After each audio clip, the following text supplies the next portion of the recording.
Hello, and welcome to a special Independence Day version of History at Home with the Boston Tea Party Ships and Museum.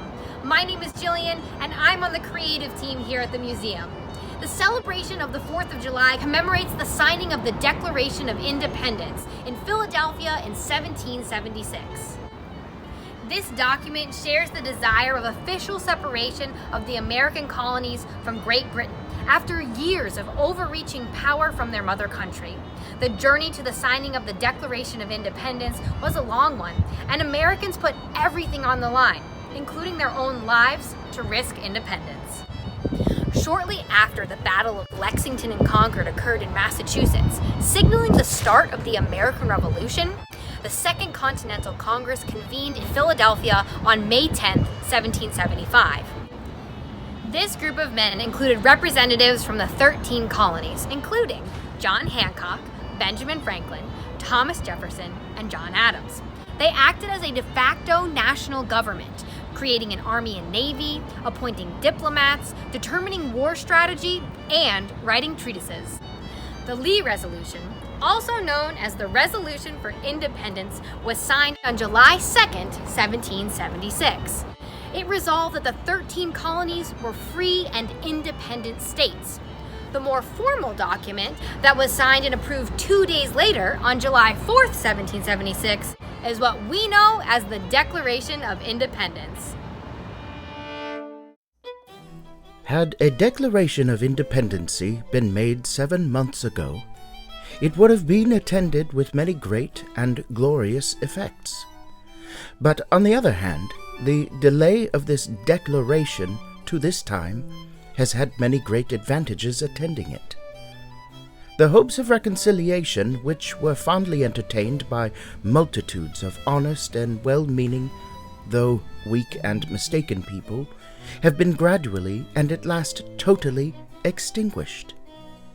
Time has been given for the whole people maturely to consider the great question of independence, and to ripen their judgments, dissipate their fears, and allure their hopes by discussing it in newspapers and pamphlets, by debating it in assemblies, conventions, committees of safety and inspection, in town and county meetings, as well as in private conversations, so that the whole people in every colony of the 13 have now adopted it as their own act.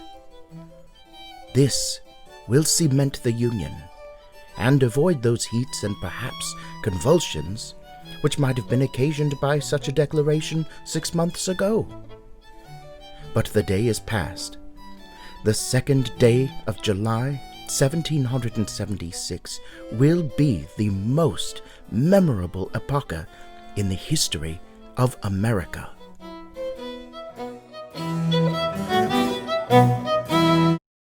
News traveled as quickly as it could in the 18th century, and within 2 weeks, a copy of the Declaration of Independence had reached Boston. On July 18, 1776, Colonel Thomas Craft had been chosen to act as the herald for Sheriff Greenleaf, whose responsibilities included a public reading of any official documents.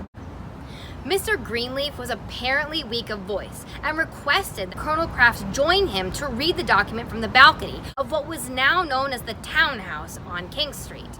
Today, we know it as the Old State House on State Street. They read the document, with Crafts repeating Greenleaf sentence after sentence through the conclusion.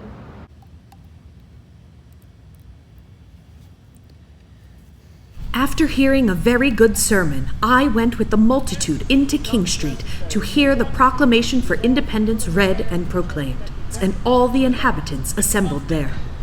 When Colonel Crafts read from the balcony of the State House the proclamation, great attention was given to every word. When in the course of human events, it becomes necessary for one people to dissolve the political bands which have connected them with another, and to assume among the powers of the earth, we mutually pledge to each other our As lives, soon as he our ended, fortunes, the cry and our from the sacred balcony honor. was, "God save our American states!" And then 3 cheers which rended the air.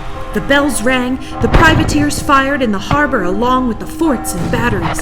They discharged their cannon, the platoons followed, and every face appeared joyful.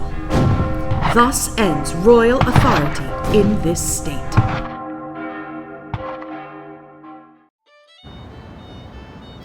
John may have been off a few days in his prediction, but the 4th of July has become one of the most celebrated days in our almost 250 years as a country. The moral standard that all men are created equal is a sentiment that would carry across generations of Americans, from the abolishment of slavery, women's suffrage, civil rights, and even now. This model for human rights has been admired and even adopted by other nations such as France, Russia, New Zealand, and more. These ideas of independence and equality proclaimed in this document were not afforded to every member of this newly formed country. Nearly 2.5 centuries later, many are still fighting for these basic rights.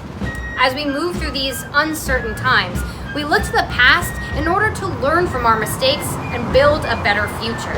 Though many of the normal 4th of July celebrations have been canceled throughout our country due to the COVID-19 pandemic, we encourage you to take the time to think about how we can build upon the ideals of our nation. Much like the colonists of North America in 1776, Americans today must continue to fight and persevere for liberty and justice for all. Until next time, thank you very much. Huzzah!